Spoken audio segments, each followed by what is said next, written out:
Hi hello ನಮಸ್ಕಾರ. ನೀವು ನೋಡ್ತಾ ಇದ್ದೀರಿ ಯೂನಿವರ್ಸಲ್ ಡಿಜಿಟಲ್ ನ್ಯೂಸ್. ನಾನು ನಿಮ್ಮ ಶಶಿ. ಇವತ್ತು 10 ಟಾಪ್ 10 ನ್ಯೂಸ್ಗೆ ನಾನು ಬಂದಿದ್ದೀನಿ. ಏನಪ್ಪ ಮೊದಲೇ ನ್ಯೂಸ್ ಅಂತಂದರೆ 56 ಪ್ರವಾಹ ಪೀಡಿತ ಗ್ರಾಮಗಳಿಗೆ ಈಗಾಗಲೇ 200 ಕೋಟಿ ರೂಪಾಯಿಯನ್ನು ಬಿಡುಗಡೆ ಮಾಡಿದ್ದಾರೆ. ಹಾಗೂ ಮಾನ್ಸೂನ್ ಅಂದರೆ ಮಳೆಯ ಮುಂಚಿತವಾಗಿಯೇ ನಾವು ಎಲ್ಲ ಸಮಸ್ಯೆಗಳನ್ನು ಎದುರಿಸಲಿಕ್ಕೆ ಸಿದ್ಧವಾಗಿದ್ದೇವೆ ಅಂತ ಹೇಳಿ ಕಾರ್ಮಿಕ ಸಚಿವ ಸಂತೋಷ್ ಲಾಡ್ ಅವರು ಹೇಳಿದ್ದಾರೆ. ಇನ್ನು ಎರಡನೇ ನ್ಯೂಸ್ ಏನಪ್ಪಾ ಅಂತಂದ್ರೆ, ಇಂಡಿಯಾ ಬುಕ್ ಆಫ್ ರೆಕಾರ್ಡ್ಗೆ ತಮ್ಸುಬ್ ಅಬ್ದುಲ್ ಖಾನ್ ನೀರಲ್ಗಿ ಅವರು ಸೇರ್ಪಡೆಯಾಗಿದ್ದಾರೆ. ಯಾಕಂತಂದ್ರೆ ವಿದೇಶಿಗಳ ಹೆಸರನ್ನ ಅಲ್ಫಾಬೆಟಿಕ್ ಆಗಿ ಸರಾಗವಾಗಿ ಹೇಳುವಂತ ಇವರ ಕಲೆಗೆ ಇಂಡಿಯಾ ಬುಕ್ ಆಫ್ ರೆಕಾರ್ಡ್ ಒಲಿದು ಬಂದಿದೆ. ಹಾಗೂ ಮೂರನೇ ನ್ಯೂಸ್ ಏನಪ್ಪಾ ಅಂತಂದ್ರೆ, ನಮ್ಮ ವಿದ್ಯಾನಗರದ ಸ್ಮಶಾನದ ಒಳಗಡೆ ಗಾಡಿಗಳೆಲ್ಲ ಪಾರ್ಕಿಂಗ್ ಮಾಡ್ತಾ ಇದ್ರು.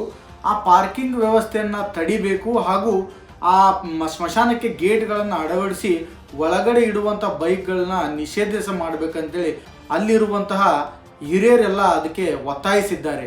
ಇನ್ನು ನಾಲ್ಕನೇ ನ್ಯೂಸ್ ಏನಂತಂದರೆ, ಜೂನ್ಗೂ ಮುನ್ನವೇ ಅಂದರೆ ಜೂನ್ ಇನ್ನೂ ಸ್ಟಾರ್ಟ್ ಆಗಿಲ್ಲ, ಜೂನ್ಗೂ ಮುನ್ನವೇ ಅರ್ಧದಷ್ಟು ಮಾನ್ಸೂನ್ ಮುಂಗಾರು ಮಳೆ ಆಗುವ ಸಾಧ್ಯತೆ ಇದೆ ಅಂತ ಹವಾಮಾನ ಇಲಾಖೆ ಹೇಳಿದೆ.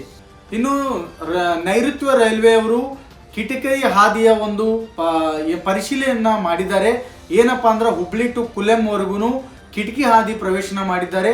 ಅಲ್ಲಿರುವಂಥ ಸಮಸ್ಯೆಗಳನ್ನು ಆಲಿಸಿ ಅದಕ್ಕೆ ತಕ್ಷಣವೇ ಪರಿಹಾರ ನೀಡ್ತೀವಿ ಅಂತೇಳಿ ರೈಲ್ವೆ ಇಲಾಖೆ ಮಂಡಳಿಯವರು ಹೇಳಿದ್ದಾರೆ. ಇನ್ನು ಆರನೇ ನ್ಯೂಸ್ ಏನಂತಂದ್ರೆ, ಕೆಟ್ಟ ಮೇಲೆ ಬುದ್ಧಿ ಬಂತು ಅನ್ನೋ ಹಾಗೆ ಇಲ್ಲಿ ಹುಬ್ಳಿ ಧಾರವಾಡ ಮೇನ್ ಪ್ರಮುಖ ರೌಡಿ ಶೀಟರ್ ಅಂತ ರಾಹುಲ್ ಪ್ರಭು ಇಲ್ಲಿಂದ ಗಡಿಪಾರ ಆಗಿದ್ದ.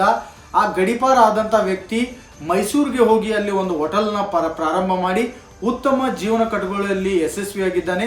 ಹಾಗೂ ಇಲ್ಲಿಂದ ಗಡಿಪಾರು ಮಾಡಿ ನನಗೆ ಒಂದು ಉತ್ತಮ ಜೀವನ ಕಲ್ಪಿಸಿಕೊಡಲು ಹುಬ್ಳಿ ಧಾರವಾಡ ಪೊಲೀಸರು ಅವಕಾಶ ಮಾಡಿ ನನ್ನ ಒಂದು ಒಳ್ಳೆ ಹಾದಿಗೆ ತಂದಿದ್ದಾರೆ ಅಂತೇಳಿ ಅವರಿಗೆ ಶುಭಾಶಯನ ಕೋರಿದ್ದಾರೆ. ಹಾಗೆ ಈ ಒಂದು ಕಾರ್ಯಕ್ಕೆ ಎಲ್ಲ ಜನರು ಹುಬ್ಳಿ ಧಾರವಾಡ ಪೊಲೀಸರಿಗೆ ಮೆಚ್ಚುಗೆಯನ್ನು ವ್ಯಕ್ತ ಮಾಡ್ಯಾರ.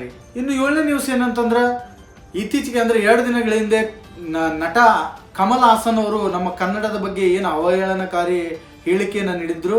ಅದನ್ನು ಖಂಡಿಸಿ ಇನ್ನು ಚಲನಚಿತ್ರ ವಾಣಿಜ್ಯ ಮಂಡಳಿಯವರು ಕನ್ನಡ ಚಿತ್ರರಂಗದಿಂದ ಕಮಲ್ ಹಾಸನ್ ಅವ್ರನ್ನ ಬ್ಯಾನ್ ಮಾಡಬೇಕಂತೇಳಿ ತೀರ್ಮಾನ ಕೈಗೊಂಡಿದ್ದಾರೆ. ಇನ್ನು ಚರ್ಚೆಗಳಿದ್ದಾವೆ, ಮುಂದಿನ ಏನು ಸಭೆಯಲ್ಲಿ ಅದರ ಬಗ್ಗೆ ಹೇಳ್ತೀನಿ ಅಂತೇಳಿ ತಿಳಿಸಿದ್ದಾರೆ. ಕಾದು ನೋಡಬೇಕು. ಇನ್ನು 8ನೇ ನ್ಯೂಸ್ ಏನಂತಂದ್ರೆ, ನಮ್ಮ ಪಂಜುರ್ಲಿ ಗ್ರೂಪ್ ಆಫ್ ಹೋಟೆಲ್ ಸಂಸ್ಥಾಪಕರು ಹಾಗೂ ಲೀಲಾವತಿ ಗ್ರ್ಯಾಂಡ್ ಹಾಗೂ ಲೀಲಾವತಿ ಪ್ಯಾಲೇಸ್ನ ಮಾಲೀಕರಾದಂತಹ ರಾಜೇಂದ್ರ ಶೆಟ್ಟಿ ಅವರಿಗೆ ಆತಿಥ್ಯ ರತ್ನ ಪ್ರಶಸ್ತಿಯನ್ನು ಲಭಿಸಿದೆ. ಇವರ ಒಂದು ಕಾರ್ಯ ಸಾಧನೆಗೆ ಈ ಒಂದು ಪ್ರಶಸ್ತಿ ಒಲಿದು ಬಂದಿದ್ದು ಸಂತಸದ ಸುದ್ದಿಯಾಗಿದೆ. ಬಂಧುಗಳೇ, he needs no introduction. Founder president of Shri Panjurli Group. 1500 ಜನಕ್ಕೂ ಹೆಚ್ಚು ಜನರಿಗೆ ಉದ್ಯೋಗಗಳನ್ನು ನೀಡಿದ್ದಾರೆ. ಹುಬ್ಬಳ್ಳಿ, ಧಾರವಾಡ, ಬೆಳಗಾವಿ, ದಾವಣಗೆರೆ, ಪುಣೆ ಹೋಟೆಲ್ಗಳಲ್ಲಿ ತಮ್ಮದೇ ಆದ ಉದ್ಯಮವನ್ನು ನಡೆಸಿ ಅವರು ತಮ್ಮದೇ ಆದ ವಿದ್ಯಾಪನ ಮೂಡಿಸುವುದರ ಮೂಲಕ ಇಂದು ಅವರು ಉಡುಪಿ ಜಿಲ್ಲೆಯ ಹೆಮ್ಮೆಯ ಮಗನಾಗಿದ್ದಾರೆ. ಇವರಂತಹ ವ್ಯಕ್ತಿಗಳು ನಿಜವಾಗಿಯೂ ಸಮಾಜಕ್ಕೆ ಪ್ರೇರಣೆಯ ಮೂಲ. ಬಂಧುಗಳೇ, let's give a round of applause to Shri Rajendra Shetty.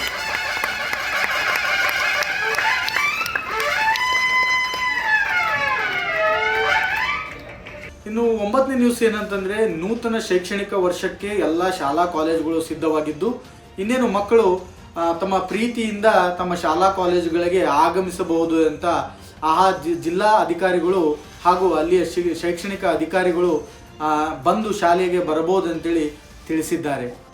ಇನ್ನು 10ನೇ ನ್ಯೂಸ್ ಏನಂತಂದರೆ, MTech ಕೋರ್ಸ್ಗಳಿಗೆ ಈ ವರ್ಷ ಪ್ರವೇಶ ಪರೀಕ್ಷೆ ಇರುವುದಿಲ್ಲ. ಏಕೆಂತಂದರೆ ಅತಿ ಕಡಿಮೆ ಪ್ರವೇಶಗಳು ಬಂದಿರುವ ಕಾರಣ ಈ ಪ್ರವೇಶ ಪರೀಕ್ಷೆಯನ್ನು ರದ್ದುಗೊಳಿಸಲಾಗಿದೆ ಅಂತೇಳಿ ಪರೀಕ್ಷಾ ಪ್ರಾಧಿಕಾರದವರು ತಿಳಿಸಿದ್ದಾರೆ. ಇನ್ನೂ ಹೆಚ್ಚಿನ ಮಾಹಿತಿಗಾಗಿ, ಇನ್ನೂ ಹೆಚ್ಚಿನ ವಿಡಿಯೋಗಳಿಗಾಗಿ ನೀವು ವೀಕ್ಷಿಸಿ ನಿಮ್ಮ ನೆಚ್ಚಿನ ಯೂನಿವರ್ಸಲ್ ಡಿಜಿಟಲ್ ನ್ಯೂಸ್. ಶೇರ್ ಮಾಡಿ, ಕಾಮೆಂಟ್ ಮಾಡಿ, ಲೈಕ್ ಮಾಡಿ. ನಮಸ್ಕಾರ.